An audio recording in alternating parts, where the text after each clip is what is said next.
IPO के जरिए share market में निवेश करना हर कोई चाहता है। अब चाहे भी क्यों ना, कम समय में पैसे जो दुगने हो रहे हैं। 14 से 15,000 लगाने के बाद जैसे ही आईपीओ शेयर मार्केट में लिस्ट होता है, ये 15,000 30 से 35,000 हो जाते हैं। लोगों को लग रहा है कि सबसे आसान तरीका पैसा कमाने का यही। तो चलिए, अगर आपको भी मोटा पैसा बनाना है और किसी दमदार आईपीओ की तलाश में है, तो ऑटो सेक्टर की दिग्गज कंपनी हुंडई की भारतीय यूनिट हुंडई मोटर्स इंडिया देश का अब तक का सबसे बड़ा आईपीओ लाने जा रही है। अब क्या करती है ये कंपनी, क्यों इस आईपीओ को देश का सबसे बड़ा आईपीओ कहा जा रहा है, इसके अलावा किसी ऑटो कंपनी का आईपीओ कब आया था और उसका नाम क्या था, ये भी बताएं।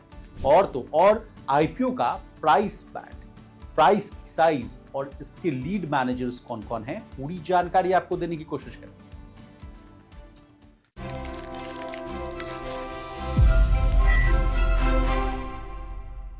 नमस्कार, आप देख रहे हैं लोकमत हिंदी का स्पेशल शो विस्तार से और मैं हूं आपके साथ विशाल शर्मा।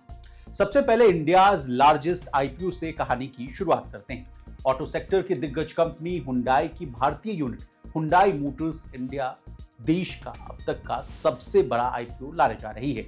ऑटो कंपनी ने सेबी यानी securities and exchange board of India के पास ड्राफ्ट पेपर जमा कराए थे और अब इसे मार्केट रेगुलेटर यानी सेबी की मंजूरी मिल गई है।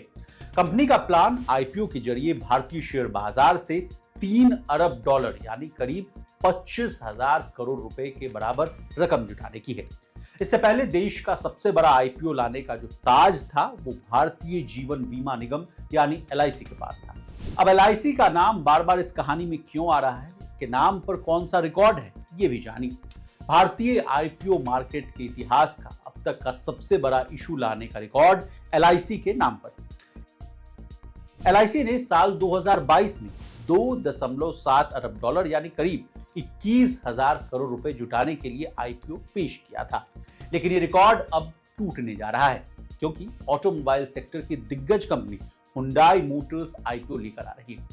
इसे मार्केट रेगुलेटर सेबी ने ग्रीन सिग्नल दे दिया। इसके बाद हुंडई आईपीओ जल्द लॉन्च होने का जो रास्ता है वो साफ हो गया है और इसके अगले महीने यानी अक्टूबर 2024 में ओपन होने की उम्मीद थी।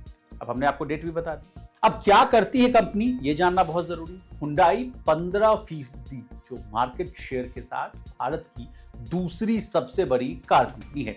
हुंडई ने भारत के कस्टमर्स को बेहतर तरीके से समझा है। इसका अंदाजा आप इसी बात से लगाइए कि एक विदेशी कंपनी होने के बावजूद वो भारत के कार मार्केट में टिक गई और मारुति जैसी कंपनी को टक्कर देती रही।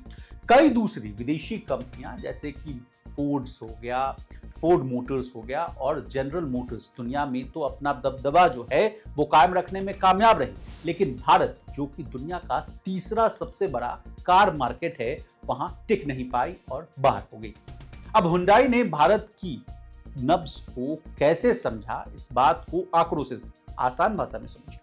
भारत में हुंडई के पैर किस कदर मजबूती से जमे हुए हैं, इसका ऐसे अंदाजा आप लगाइए कि भारत में बिकने वाली हर 4 कार में एक कार हुंडई की होती है। दरअसल अप्रैल महीने में हुंडई ने भारत में लगभग उतनी ही कार बेची जितनी अपने देश दक्षिण कोरिया में बेची थी। दक्षिण कोरिया में हुंडई ने 4.4% सालाना गिरावट के साथ 63,733 कार जो है वो बेची थी, जबकि भारत में बिक्री जो है 10% और कुल 63,701 कारें बेची थी। इसमें 50,201 कार जो बिक्री है वो घरेलू रही थी, यानी जो डोमेस्टिक था सेल्स वो रहा, जबकि 13,500 कारें जो हैं वो एक्सपोर्ट किया गया था, यानी दूसरे देशों में भिजाई। इसके अलावा भारत में क्या है हुंडई का प्लान, ये भी जानना बहुत जरूरी है। भारत हुंडई के लिए अमेरिका और दक्षिण कोरिया के बाद तीसरा सबसे बड़ा रेवेन्यू जनरेटर। कंपनी ने यहां करीब $5 बिलियन का निवेश किया है, जबकि अगले 10 सालों में और $4 बिलियन का निवेश करने की प्रतिबद्धता यानी कमिटमेंट जताई। हुंडई इंडिया अपनी एसयूवी लाइनअप का जो विस्तार कर टाटा मोटर्स जैसे तेजी से बढ़ते घरेलू प्रतिद्वंद्वियों से मार्केट शेयर हासिल करना चाहती है। मामले की जानकारी रखने वाले 3 सूत्रों ने पहले रॉयटर्स को बताया था कि कंपनी अगले साल की शुरुआत में अपना पहला मेड इन इंडिया इलेक्ट्रिक वाहन यानी ईवी लॉन्च करने की योजना बना रही है। साथ ही साल 2026 से बाजार के लिए तैयार कम से कम 2 गैसोलीन संचालित मॉडल पेश करने की भी योजना बना रही है। ये हमने उसका जो फ्यूचर प्लान है वो भी आपको बता दिया। अब 20 साल बाद किसी ऑटो कंपनी का आईपीओ आएगा, ये वाला मामला समझिए।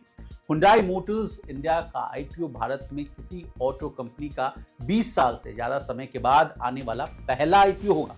इससे पहले देश की सबसे बड़ी कार निर्माता कंपनी मारुति सुजुकी का आईपीओ 2003 साल यानी 2003 में आया था। अब इस आईपीओ का प्राइस, साइज और कौन होंगे लीड मैनेजर, ये जानिए। हुंडई के ड्राफ्ट प्रोस्पेक्टस में आईपीओ की कीमत या कंपनी के वैल्यूएशन का डिटेल्स नहीं, यानी आसान भाषा में कहें तो अभी इस आईपीओ का प्राइस बैंड कितने रुपए का होगा ये नहीं पता चला है। इस ऑफर में कंपनी ने 17.5% या यूं कहें तो 14.2 करोड़ शेयर्स जारी करेगी। ये पूरी तरह ओएफएस यानी ओपन फॉर सेल होगा। आईपीओ के लिए city, HSBC, Kotak, Morgan Stanley, merchant bankers की भूमिका निभाएंगे।